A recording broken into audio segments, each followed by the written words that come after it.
also very blessed that Allah has raised us in households that have taught us to cry as loud as we can and beat our chests as hard as we can in the love that we feel and the sadness that we feel for Imam Hussein. Our hearts beat the rhythm of Ya Hussein. Our hands do matam for Hazrat Abbas, whose hands were cut, and our voices speak out against tyranny for Bibi Zainab, who taught us to speak out against oppression. There are two very important things in our life that makes up the essence of who we are as Shia Mu'mineen. One of those things is this azadari. This azadari is that has brought us to this farsh azah. We do our azadari for Imam Mazloom Hussain, this crying, this matam, this majlis. It's going to grant us shifaat on Roza Qayamat. Bibi Fatima is going to take us by the hand and she's going to take us through those doors of Jannat.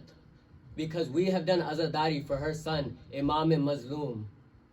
The second part that makes up the essence of who we are as Shia Mu'mineen is the vilayat of Amir al-Mu'mineen, Imam Ali ibn Abi Talib.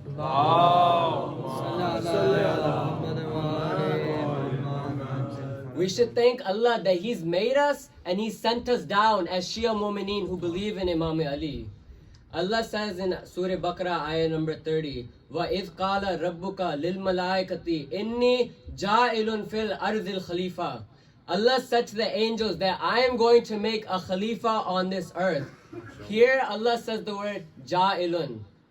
The word ja'ilun means the creator. Now usually when we do the translation of this ayat, we translate it very generally that Allah is going to send down a khalifa on this earth. But if you go into the deeper tafasir of this ayat, Allah is, the word ja'ilun actually means creator. So it's a noun, it's not a verb that Allah is sending something. Allah is the creator. And in this word ja'ilun, Allah is establishing that I am the creator from the start of time till the end of time. No one else can make a khalifa and no one else can make an imam on this earth except for me, Allah subhanahu wa ta'ala. Allah made this very clear in this ayat, and Allah also made this clear in Surah Baqarah, ayah number 124, when He said, Inni ja'iluka linnasi imama, stating to Ibrahim that I am establishing you as an imam for the people. Allah is indicating in both of these ayats that only He can make the khilafat on this earth. So those who go and manna the khalifa in Saqifa behind closed doors that were elected, either they didn't read the Quran or either they're rejecting the Quran. It has to be one of the two. Because Allah, He blatantly states in ayah 5, Surah 55, we're all very familiar with this ayah. It says in this ayah that surely I am your wali and Prophet Muhammad is your wali. And those who believe and give zakat and halat ruku, those are also your wali. And who gave halat zakat and halat ruku? We all know Imam Ali did that. It was the time of Zuhrain. Everyone's reading their nafila namazes in Masjid al-Nabawi. So a beggar comes in, a fakir comes into the Masjid al-Nabawi. He asks everyone, he says, I am a fakir. He's asking for charity. He says, who can give me something? Who can give me some charity? He asks one time. No one says anything. It's complete silence. They're reading their nafila namaz.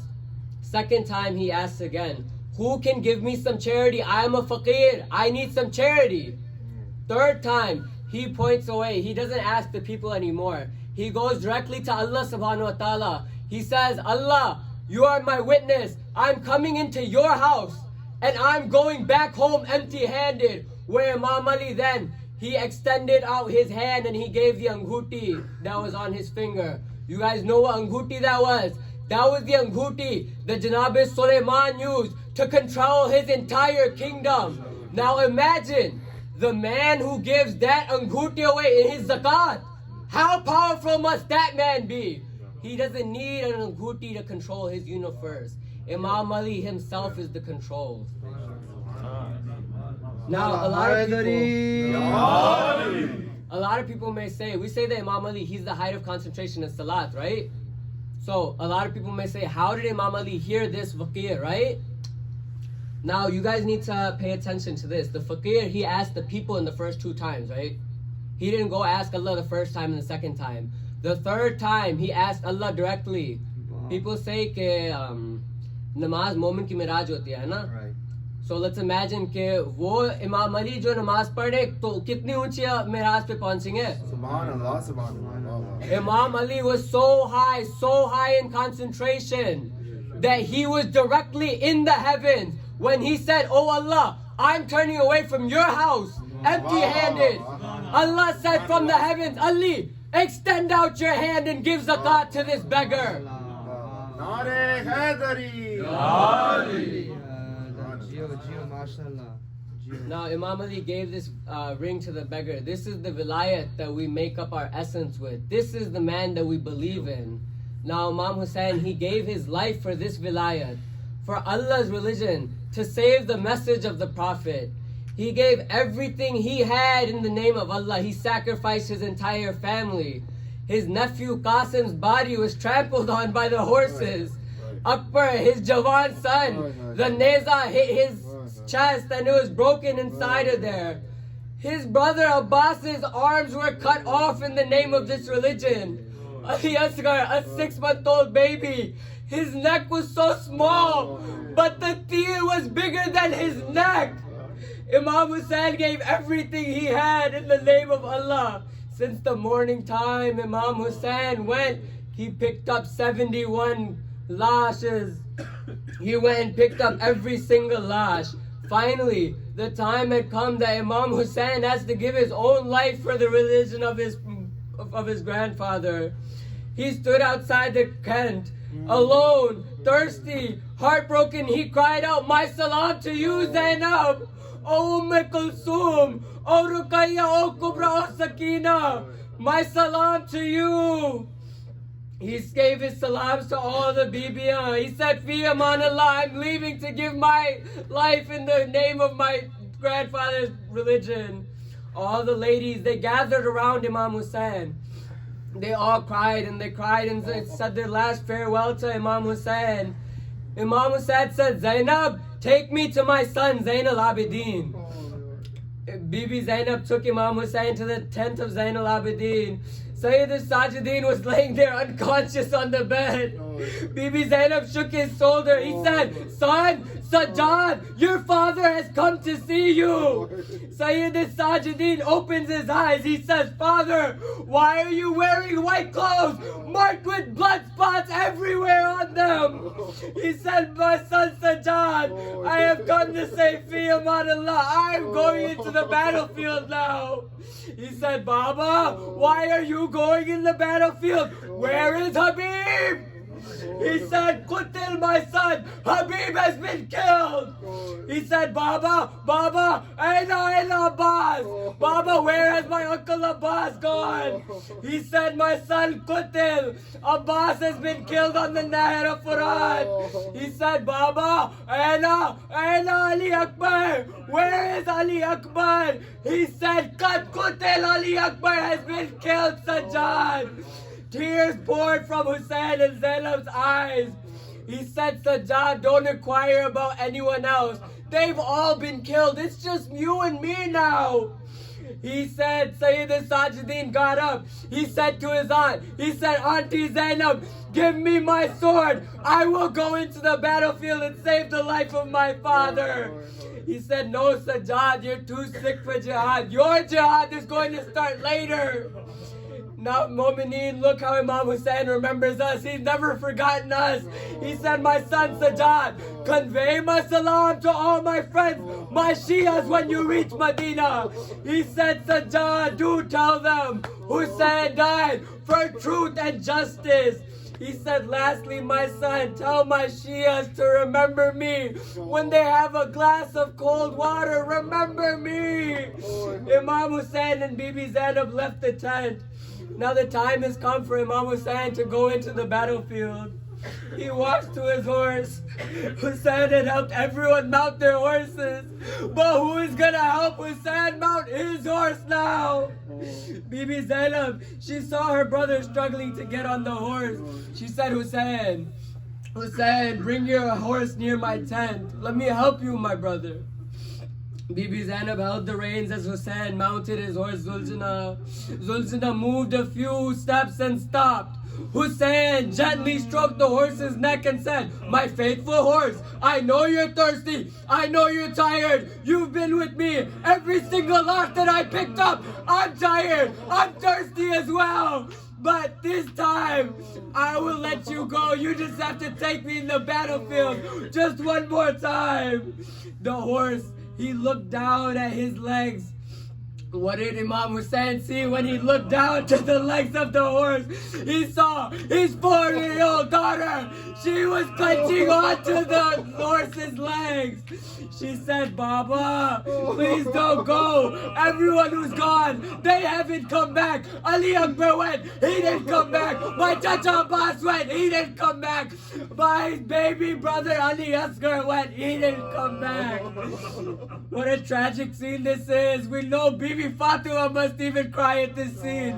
She knows how much Hussein loves Sakina and how much Sakina loves Hussein.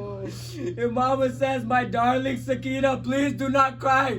Go back in the tents. Your grandmother Fatima is awaiting me." She said, Father, I'm so used to sleeping on your chest every night. Tell me, Father, how will I go to sleep without your chest? Just give me one last chance to sleep on your chest, Mom." Imam gave her this last request. He got down from the horse. He sat on the plains of Karbala. He put the head of his 4-year-old daughter on his chest. After a few seconds, Sakina got up. She said, "Go, father, fear Allah." Hussein mounted his horse and he headed for the battlefield, thirsty, tired, and wounded. Hussein wasn't a coward though. He was a brave man. He was the son of Ali. Hussein fought the battle. One by one, Hussein killed the best warriors of Yazid. The enemies were pushed back. Some people say in Riwayat, Imam Hussein pushed back the enemy of Yazid all the way to the doors of Kufa. Our Imam, he fought like the shade he was. No one dared come near our Imam. He reached the river banks of Furat. He said, "Hi, Abbas, my brother Abbas, do you see my fight? Abbas, wake up, do you see my jihad?" He said, "Abbas, I wish you were here to see me battle. I wish we could be here battling together." At that moment, Angel Jibreel appeared in the sky and he said, "Hussein, Allah is very pleased with your bravery, Hussein. Now it is time to put your sword down."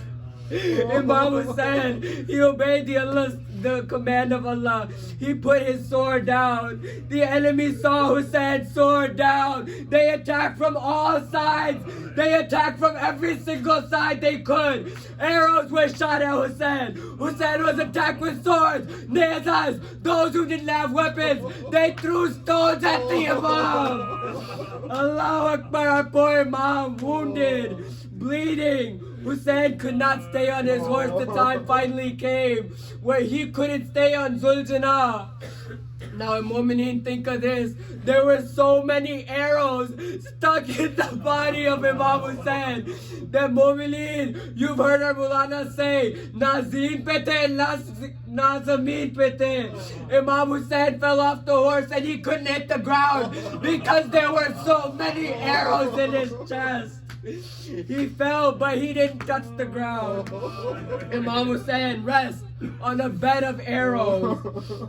Finally, the time came where Shimmer, he came up to Imam Hussein with the dagger in his hand. He came up with the dagger. Imam Hussein said, "Oh Shimmer, I know what your intention is. Just I have one request.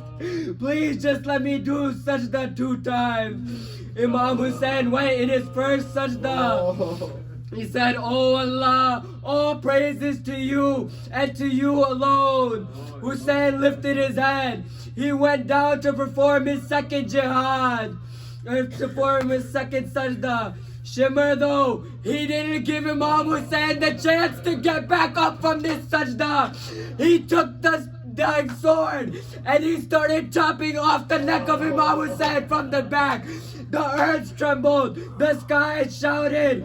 Jibreel cried out, "Hussein has been killed in Karbala." Bibi Zainab saw her brother's head raised up on the spear, she said, Inna lillahi wa inna ilayhi rajiun.